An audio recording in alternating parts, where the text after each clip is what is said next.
میں نے اس کے خاموش ہونے پر کہا، ایک بات ماننا پڑے گی، تمہارا شوہر ایک عقل مند اور تجربہ کار انسان ہے۔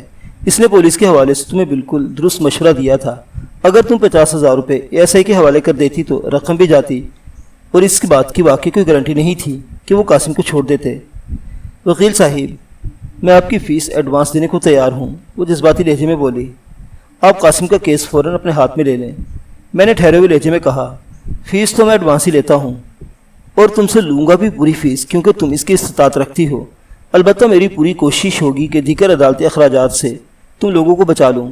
تمہارے جتنے بھی پیسے بچیں گے وہ تمہاری اولاد کے بہتر مستقبل کے لیے کام آئیں گے۔ وہ ایک دم خوش ہو گئی۔ بہت بہت شکریہ وکیل صاحب۔ میں نے فیس کی رقم وصول کر کے اسے ایک رسید بنا دی۔ تاہم اس لمحے میں نے سوچ لیا تھا کہ کیس کے اختتام پر میں اسے اس عزم کے صلے میں ایک شاندار تحفہ دوں گا۔ جو ان لوگوں نے اپنے اولاد کے مستقبل کے ذیل میں باندھ رکھا تھا، یہ کوئی معمولی بات نہیں تھی۔ گداگری ایک ایسا پیشہ ہے کہ جسے ترک کرنا ناممکن حد تک مشکل ہے۔ ان لوگوں نے ایک انقلابی فیصلہ کیا تھا جسے سراہنا مجھ پر فرض تھا۔ مجھے یہ فرض ہر حال میں ادا کرنا تھا۔ میں نے عائشہ سے کہا، اگرچہ تم نے اس کیس کے پس منظر کو بڑی تفصیل سے مجھ تک پہنچایا ہے، لیکن پھر بھی اس کے بعض گوشے ابھی تک تشنا اور ڈھکے ہوئے ہیں۔ اس کے لیے مجھے پہلی فرصت میں تمہارے شوہر قاسم سے ملنا ہوگا۔ ٹھیک ہے وکیل صاحب، آپ تھانے جا کر قاسم سے ضرور ملیں، وہ ٹھہرے ہوئے لہجے میں بولی۔ پھر پوچھا، ویسے آپ کے خیال میں اس کیس کا کون سا پہلو الجھا ہوا ہے؟ میں نے صاف گوئی کا مظاہرہ کرتے ہوئے کہا، سب سے اہم معاملہ تو اس اجنبی پولیس والے مقتول بھکاری ہی کا ہے۔ وہ کون تھا، کہاں سے آیا تھا، اور قاسم کی جگہ پر کیوں جم کر بیٹھ گیا تھا؟ قاسم نے تمہیں جو کچھ بتایا ہے، اس سے تو یہی اندازہ ہوتا ہے کہ وہ کسی خاص مشن پر وہاں آیا تھا۔ اس مشن کی تحقیق کرنا بھی ضروری ہے۔ میرا خیال ہے اس سلسلے میں قاسم سے بہت کچھ معلوم کیا جا سکتا ہے۔ میرا خیال ایسا نہیں ہے، وہ گہری سنجیدگی سے بولی۔ اگر قاسم کو مقتول بھکاری کے عزائم کے بارے میں کچھ پتہ ہوتا تو وہ مجھے ضرور بتاتا۔ بہرحال آپ اس سے ملاقات کر کے دیکھ لیں۔ میں نے ایک فوری خیال کے تحت پوچھا، تم نے بتایا کہ وقوع کے اگلے روز مقتول کے نام کے بارے میں پتہ چل گیا تھا۔ تمہارے مطابق اس شخص کا نام فرید تھا۔ میں یہ جاننا چاہوں گا کہ اس کے نام کے بارے میں کیسے پتہ چلا؟ یہ بات مجھے کل ہی معلوم ہوئی ہے، وہ گہری سنجیدگی سے بولی۔ پولیس کو اس کے لباس سے کچھ ایسے کاغذات ملے ہیں جس سے اس کے نام کی شناخت ہوئی۔ اوہ، تو یہ بات ہے، میں نے بے ساختہ کہا۔ اس کا مطلب ہے پولیس والوں کو بھی گھسنا پڑے گا۔ وکیل صاحب، اس مہم میں اگر آپ کو کہیں میری مدد کی ضرورت پیش آئی تو میں حاضر ہوں، عائشہ نے جذباتی لہجے میں کہا۔ میری خواہش ہے کہ قاسم جلد از جلد اس مصیبت سے نکل آئے۔ ہر سمجھدار اور محبت کرنے والا اپنے رفیق حیات کے بارے میں اسی انداز سے سوچتا ہے۔ میں نے ستائشی نظروں سے اس کی طرف دیکھا۔ لگتا ہے تم دونوں میاں بیوی میں بڑی انڈرسٹینڈنگ، میرا مطلب ہے بڑا اتفاق ہے۔ وہ زیر لب مسکرائی اور بولی، وکیل صاحب، میں انڈرسٹینڈنگ بھی سمجھ گئی تھی۔ دراصل بات یہ ہے کہ جب سے میں نے باقاعدہ ٹی وی دیکھنا شروع کیا ہے، بہت سارے انگریزی کے الفاظ سمجھ میں آنے لگے ہیں۔ میں آپ کو ایک دلچسپ بات بتاؤں۔ اتنا کہہ کر پرخیال انگیز انداز میں خاموش ہوئی تو میں سوالیہ نظروں سے اس کے چہرے کو تکنے لگا۔ میں نہیں جانتا تو وہ ایسی کون سی دلچسپ بات مجھے بتانے جا رہی ہے۔ چند لمحات کے پراسرار توقف کے بعد اس نے بولنا شروع کیا۔ پہلے ہم دونوں میں صبح و شام لڑائی جھگڑا ہوتا تھا۔ میں قاسم کی کوئی بات برداشت کرتی تھی اور نہ ہی اس کے اندر تحمل تھا، لیکن جب سے ہم نے یہ عزم کیا کہ ہم اپنی اولاد کو بھکاری کے پیشے سے نجات دلا کر انہیں اس معاشرے کا باعزت اور مفید فرد بنائیں گے، ہمارے آپس کے اختلافات جیسے کہیں جا کر دفن ہو گئے ہیں۔ اب ہم میں بحث و تکرار نہیں ہوتی۔ اولاد والدین کے درمیان ایک پل کی طرح ہوتی ہے، میں نے ٹھوس لہجے میں کہا، جو انہیں آپس میں جوڑے رکھتی ہے، اور جب اولاد کے مستقبل کے حوالے سے کسی بات پر اتفاق ہو جائے تو یہ پل اور بھی مضبوط ہو جاتا ہے۔ آپ لوگوں کے ساتھ کچھ ایسا ہی معاملہ ہے۔ دعا کریں وکیل صاحب، وہ درخواست گزار لہجے میں بولی۔ اللہ ہمیں اس نیک مقصد میں کامیاب کرے۔ آمین، میں نے تہہ دل سے کہا۔ انشاءاللہ آپ لوگوں کا یہ خواب ضرور پورا ہوگا۔ اب میں آپ کے پاس کب آؤں؟ اس نے پوچھا۔ میں نے کہا، قاسم اس وقت عدالتی ریمانڈ پر پولیس کی کسٹڈی میں ہے۔ ریمانڈ کی مدت پوری ہونے کے بعد ہی وہ لوگ عدالت میں چالان پیش کریں گے۔ اس سے پہلے کوئی عملی چارہ جوئی نہیں ہو سکتی۔ البتہ اس دوران میں قاسم سے ملاقات کر لیتا ہوں۔ چند ضروری کاغذات پر اس کے دستخط بھی لینا ہے، اور ممکن ہے کہ کوئی نئی بات بھی سمجھ میں آ جائے۔ تم ایسا کرو۔ میں لمحے بھر کے لیے متوقف ہوا، ذرا غور کیا اور قاسم کی بیوی عائشہ سے کہا، ہاں ٹھیک ہے، تم پرسوں اسی وقت میرے پاس آ جاؤ، دیکھتے ہیں کیا ہوتا ہے۔ اور ہاں، تم سے رابطے کا کوئی ذریعہ ہے؟ اس نے میرے سوال پر بے بسی میں مجھے دیکھا اور نفی میں گردن ہلاتے ہوئے بولی، ہماری جھگی میں تو فون کی سہولت موجود نہیں، البتہ ہمارے گھر سے تھوڑے فاصلے پر ایک جنرل سٹور ہے، وہاں فون ہے، کبھی ضرورت پڑنے پر میں وہاں کال کر لیتی ہوں، لیکن مجھے نمبر یاد نہیں۔ اگر آپ کہیں تو پرسوں یہاں آتے ہوئے میں جنرل اسٹور والے سے وہ نمبر لکھوا لاؤں؟ ہاں ٹھیک ہے، میں نے تائیدی انداز میں کہا۔ تم وہ نمبر لے آنا اور جنرل اسٹور والے کو یہ بھی بتا دینا کہ اگر تمہارے لیے کوئی کال آئے تو وہ تمہیں بلانے کی زحمت بھی گوارا کر لے۔ اچھی بات ہے۔ اس نے ایک مرتبہ پھر میرا شکریہ ادا کیا اور سلام کر کے میرے دفتر سے رخصت ہو گئی۔ میں کافی دیر تک عائشہ اور اس کے شوہر قاسم کے بارے میں سوچتا رہا۔ مجھے اس ایک لمحے کے لیے بھی یہ احساس نہ ہوا کہ میں نے بھکاریوں کا کوئی کیس لے لیا ہے۔ شاید اس احساس یا عدم احساس کا سبب یہ تھا کہ وہ لوگ اپنے آبائی پیشے سے تائب ہو چکے تھے۔ ان کا یہ فیصلہ یا اقدام انقلابی حیثیت کا حامل تھا۔ قاسم بھکاری کے معاملے میں میری ذاتی دلچسپی اس قدر بڑھ گئی کہ میں اسی طرح دفتر سے اٹھنے کے بعد اس سے ملاقات کے لیے متعلقہ تھانے پہنچ گیا۔ میں اس کی بیوی سے اپنی خدمات کی فیس وصول کر چکا تھا، لہٰذا اصولی طور پر اب وہ میرا موکل تھا۔ جب میں اپنی گاڑی تھانے کی باؤنڈری وال کے ساتھ کھڑی کر کے اندر پہنچا تو مجھے معلوم ہوا کہ انچارج صاحب تھانے میں موجود نہیں ہے۔ تھانے دار کے کمرے میں ایک سب انسپیکٹر بیٹھا تھا۔ میں نے اس سے پوچھا، انچارج صاحب کب تک واپس آئیں گے؟ وہ جی علاقے کے راؤنڈ پر گئے ہیں۔ ایس آئی نے رکھائی سے جواب دیا، کب واپس آئیں یہ تو ان کی مرضی پر منحصر ہے۔ پھر وہ ٹولتی ہوئی نظروں سے مجھے دیکھتے ہوئے مستفسر ہوا، آپ کو انچارج صاحب سے کیا کام ہے؟ میری اطلاعات کے مطابق اس وقت آپ کے تھانے کے حوالات میں قاسم نامی قتل کا ایک ملزم بند ہے۔ میں نے اس کی آنکھوں میں دیکھتے ہوئے کہا، میں چند منٹ کے لیے اس سے ملاقات کرنا چاہتا ہوں۔ آپ اس بھکاری کی بات کر رہے ہیں؟ بالکل بالکل وہی۔ آپ کے اس بھکاری سے کیا تعلق؟ وہ اصراری انداز میں پوچھ بیٹھا۔ میں نے ٹھہرے ہوئے لہجے میں بتایا، میں اس کا وکیل ہوں۔ تو پھر تو سوال ہی پیدا نہیں ہوتا، بے ساختہ اس کی زبان سے خارج ہوا۔ کس چیز کا سوال پیدا نہیں ہوتا ایسا ہی صاحب؟ میرا مطلب ہے، وہ گڑبڑائے ہوئے انداز میں بولا، انچارج صاحب تھانے میں موجود نہیں اور ان کی اجازت کے بغیر آپ کسی حوالاتی سے ملاقات نہیں کر سکتے۔ تو ٹھیک ہے، میں نے ٹیلی فون سیٹ کی جانب ہاتھ بڑھاتے ہوئے کہا، ملاقات سے پہلے اجازت لے لیتا ہوں۔ وہ بوکھلائے ہوئے لہجے میں بولا، آپ کس کو فون کرنا چاہتے ہیں؟ ظاہر ہے میں آپ کے تھانہ انچارج کو تو فون کروں گا نہیں۔ پھر وہ متفقر نظروں سے مجھے دیکھنے لگا۔ میں نے جذبات سے آری لہجے میں کہا، میرا خیال ہے میں آجی صاحب سے ہی این او سی لے لیتے ہیں۔ اوہ جناب، آپ کیوں میری نوکری کا تیل کرانے کے چکر میں ہیں؟ اس کی بوکھلاہٹ ساتویں آسمان تک جا پہنچی، خدا کا خوف کریں جی۔ میں نے تسلیہ میں اس لہجے میں کہا، سب انسپیکٹر صاحب، اگر آپ چاہتے ہو کہ آپ کی نوکری تیل نہ ہو اور ہمیشہ شہد ہی رہے تو مجھے حوالاتی سے چند باتیں کر لینے دیں۔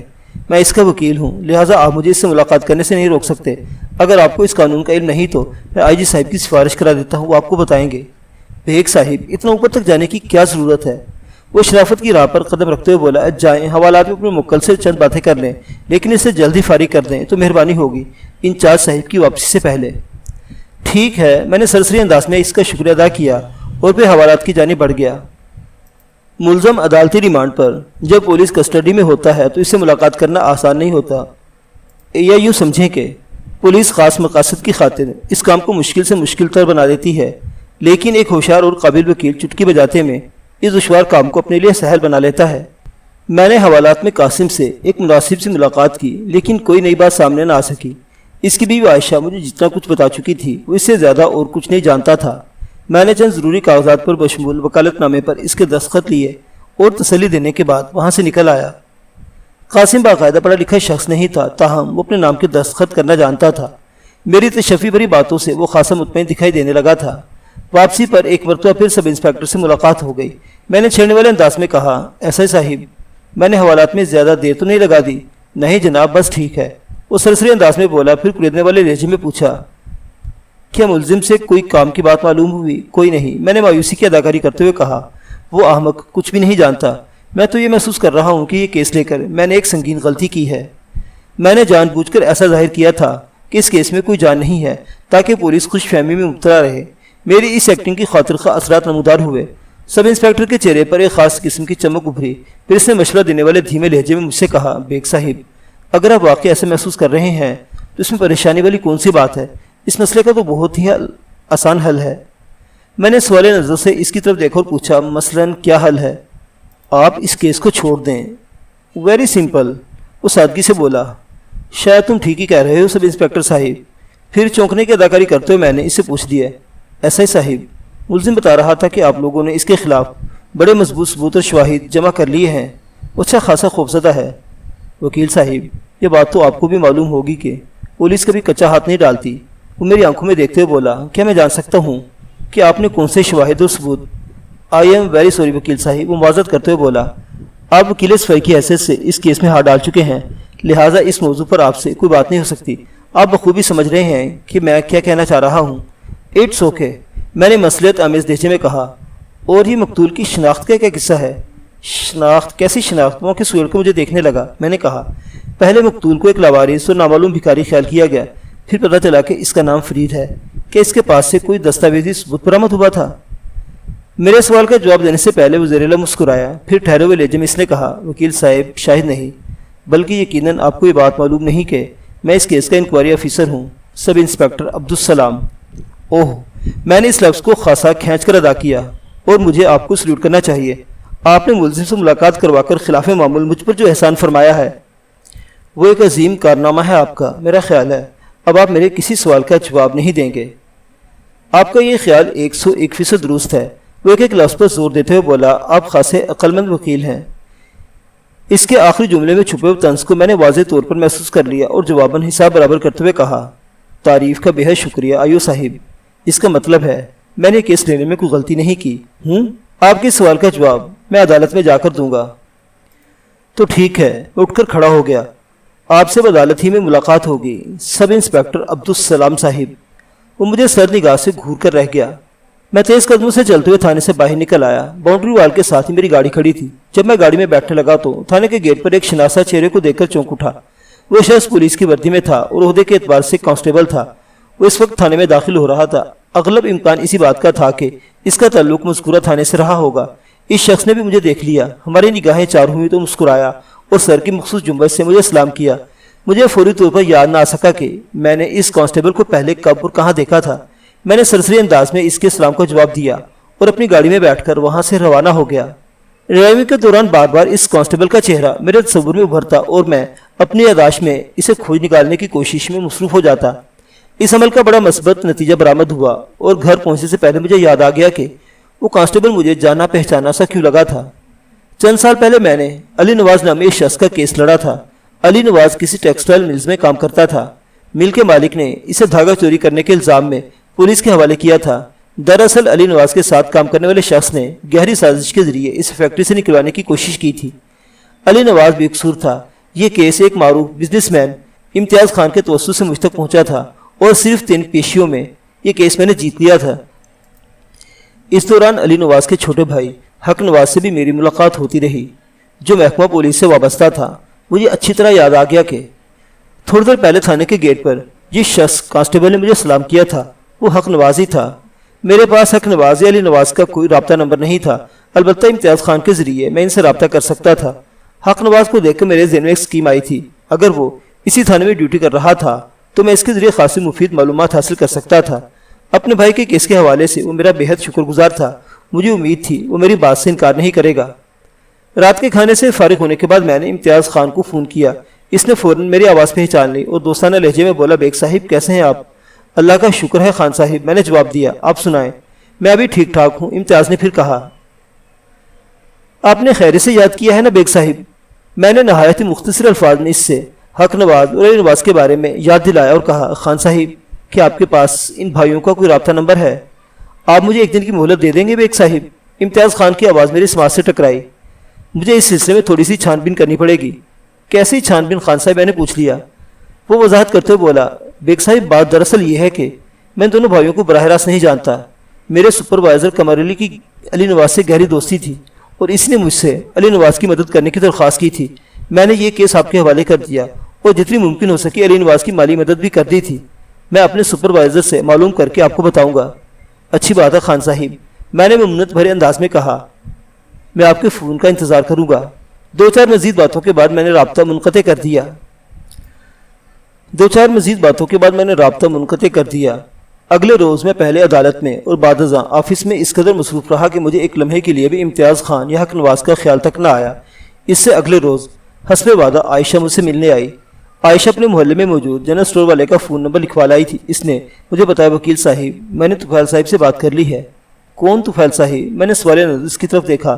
اس نے بتایا، جنرل اسٹور والا طفیل احمد۔ اس نے وعدہ کیا ہے جب بھی میرا کوئی فون آئے گا وہ مجھے ضرور بلا لے گا، بہت اچھا انسان ہے۔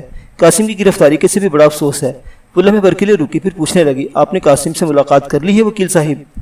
میں نے اس بات میں سر ہلانے پر اکتفا کیا۔ اس نے اضطراری انداز میں دریافت کیا، آپ کو اس کی باتوں سے کوئی اہم نکتہ پتہ چلا؟ میں نے ٹھہرے ہوئے لہجے میں کہا، قاسم نے مجھے کوئی نئی بات نہیں بتائی، تم نے مجھے پچھلی ملاقات میں جو معلومات فراہم کی تھیں وہ اس سے زیادہ کچھ نہیں جانتا۔ آپ نے کہا تھا نا کہ تھانے والوں کو ٹولنے کی کوشش کریں گے؟ ہاں میں نے کہا تھا، اس سلسلے میں نے کوشش بھی کی ہے۔ میں نے اس بات میں گردن لاتے ہوئے جواب دیا، ایک منٹ میں ذرا خان صاحب کو چیک کرتا ہوں۔ وہ الجھن زدہ نظروں سے مجھے دیکھنے لگی۔ میں نے معروف بزنس مین امتیاز خان کے نمبر ڈائل کیے، جلدی رابطہ ہو گیا۔ رسمی الیکس لیک کے بعد اس نے معذرت خواہانہ انداز میں کہا، سوری بیگ صاحب، آپ کے کام میں تھوڑی تاخیر ہو رہی ہے۔ اس تاخیر کا سبب کیا ہے خان صاحب؟ وہ بات دراصل یہ ہے کہ وہ وضاحت کرتے ہوئے بولا، قمر علی نواز کو ٹریس نہیں کر سکا، کافی دنوں سے ان کے درمیان رابطہ نہیں، اور علی نواز نے وہ فیکٹری بھی چھوڑ دی ہے جہاں اس پر دھاگے چوری کا الزام لگا تھا۔ لیکن مجھے امید ہے آنے والے 1-2 روز میں آپ کا کام ہو جائے گا۔ قمر علی اسی مہم میں لگا ہوا ہے۔ ویسے آپ کو ان بھائیوں کی کیا ضرورت پیش آ گئی ہے بیگ صاحب؟ امتیاز خان میرے لیے بھروسے کا آدمی تھا۔ میں نے اسے 2 ٹوک بات کرنے کا فیصلہ کر لیا۔ ایک لمحے کے غور و فکر کے بعد میں نے اسے اپنی غرض و غائز سے آگاہ کر دیا۔ بات فوراً اس کی سمجھ میں آ گئی۔ بڑے اعتماد سے بولا، یہ کام آپ مجھ پر چھوڑ دیں بیگ صاحب۔ یعنی تھانے والے معاملات کا کھوج آپ لگائیں گے؟ نہیں، وہ قطعیت سے بولا، میں کسی طرح آپ کے مطلوبہ بندے کو ٹریس کر کے آپ کے پاس پہنچاؤں گا، باقی کا کام اب خود کر لیجئے گا۔ ویری گڈ، میں نے سراہنے والے انداز میں کہا، لیکن اس سلسلے میں بہت احتیاط برتنے کی ضرورت ہے۔ اگر انکوائری آفیسر کو اس معاملے کی بھینک بھی پڑ گئی تو وہ ہوشیار ہو جائے گا۔ آپ فکر ہی نہ کریں بیگ صاحب، وہ مضبوط لہجے میں بولا، میں تو نہایت ہی صفائی کے ساتھ حق نواز کو آپ کے پاس پہنچاؤں گا، پھر اس کو سنبھالنا آپ کا کام ہے۔ بس ٹھیک ہے، میں نے متشکر انداز میں کہا، کام بن جائے گا۔ امتیاز خان سے اختتامی جملوں کے تبادلے کے بعد میں نے ریسیور کریڈٹ پر رکھا تو عائشہ نے حیرت بھرے لہجے میں کہا، وکیل صاحب، آپ نے تو کورٹ میں جانے سے پہلے ہی قاسم کی وکالت شروع کر دی ہے۔ میں نے گہری سنجیدگی سے کہا، عائشہ، جس لمحے تم نے میری فیس ادا کی تھی اسی وقت سے اصولی طور پر میں قاسم کا وکیل اور وہ میرا موکل ہے۔ میرا خیال ہے تم میری بات اچھی طرح سمجھ گئی ہوگی۔ اس نے اس بات میں گردن ہلائی اور ستائشی نظروں سے مجھے دیکھتے ہوئے بولی، جی سمجھ گئی ہوں۔ میں نے مزید 10-15 منٹ تک اس کو کیس کے مختلف پہلوؤں کے بارے میں بتایا اور تسلی دے کر اپنے دفتر سے رخصت کر دیا۔